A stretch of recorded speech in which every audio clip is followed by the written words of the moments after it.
Hello everybody, this is Jaime Lammers coming to you again.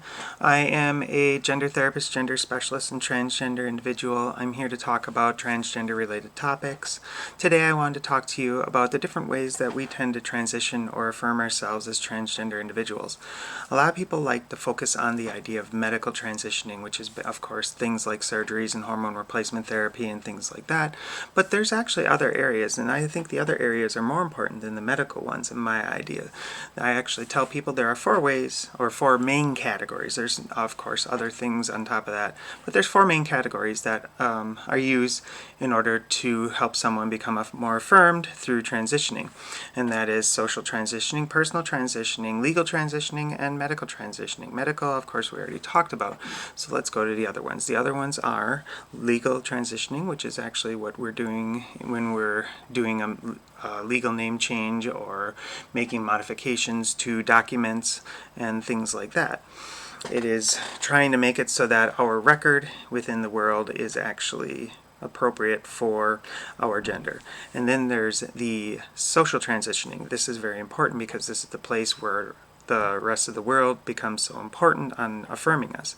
That is, the social transitioning is when people will interact with us in the correct gender identity, and that we are able to interact with the world in that way. This is use of the bathroom. This is how we are used in names and pronouns with daily life. This is the uniforms we're allowed to wear at work.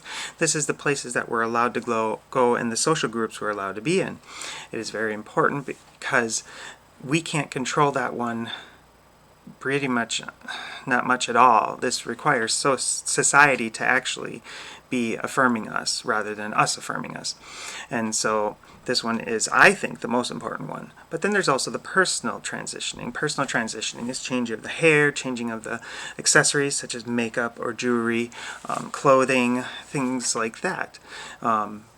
Personal transitioning is the easiest one for us to go and experiment with, so it's usually the first one we try. It's also the one that we will play around with the most in order to try and figure out our gender identity. Because gender identity, even though it's permanent inside our head, because there's a lot of contradictions in the world regarding gender identity, we have a hard time sometimes figuring ourselves out just because we're being told so many wrong pieces of information. We're trying to sift through the right and the wrong, which means that exploration of the personal identity quite often helps us in order to understand our gender identity. So my suggestion would be that allow people to explore, allow them to change often, allow them to be able to figure out exactly who they are through their personal transitioning and social transitioning so that they can feel more comfortable with their legal and their medical transitioning as well.